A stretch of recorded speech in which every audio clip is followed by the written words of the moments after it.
So I'm going to walk it forward. And I know I promised you guys I'll touch on the covenants. I'm just going to do this really quick before we get to Jesus. I remember God is a giving God. He had a covenant with Adam. And later on he called Abraham out of the pagans and he made a covenant with Abraham. Now the SBS people here will tell you, how many SBS people we have? Oh, good guys, man, good guys. That's Jonathan Welton's school, so just make sure I'm saying it right. There are 3 types of covenants in the Bible. There is something called a grant covenant, which is basically where a superpower or a king gives you a gift. And there's no obligation, as I'm just going to do something really good for you. The second one, if I'm right, is a treaty covenant. And that's where 2 powers of equal strength come together and they make an agreement.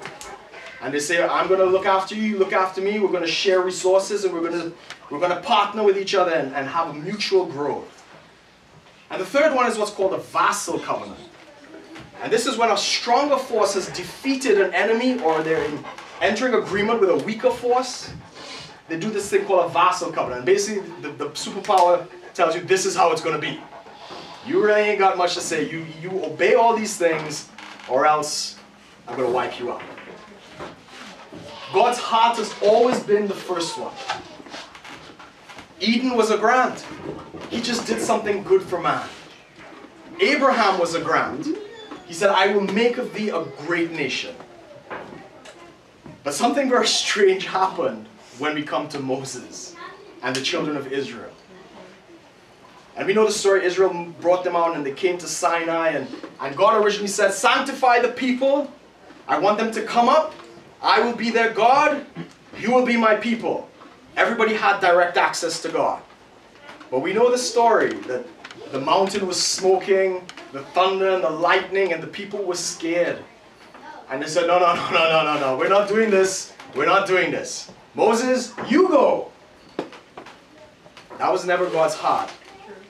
But he accommodated it. And what ended up being forged was what's called a treaty covenant between God and Israel. That's the 10 Commandments, guys. It's not a grant where it's just a gift. There was requirements all of a sudden. There were the laws, right?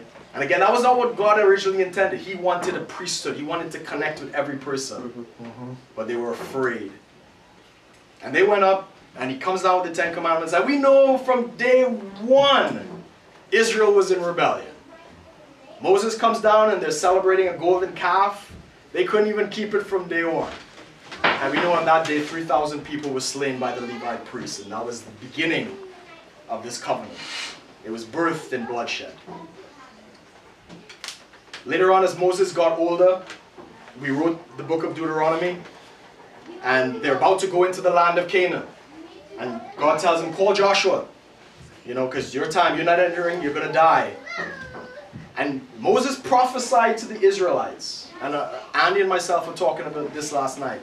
God basically told them, you guys can't keep this. This is not going to end well.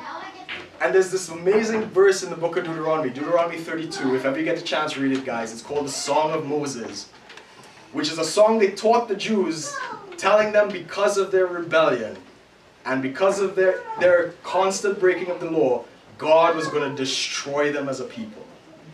And they taught this from day one. They knew this is how it was going to end. And Joshua is there, and he entered into basically what we have now with the Levitical priests. This is now the Vassal Covenant. That God is now not only the enforcer of this covenant, but he's also the punisher when they disobey. It was never his heart. It's not what he wanted.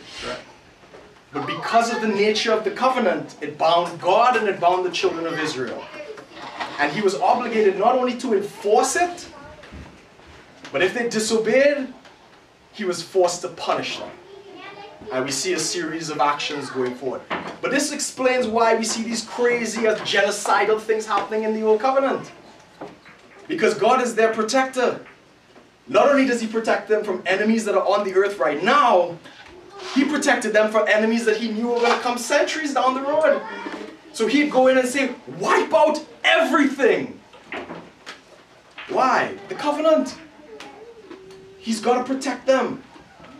And God did his part, and it looks crazy, guys. If you read the Old Covenant, you see crazy massacres and genocides again. But again, that was the nature of the Old Covenant.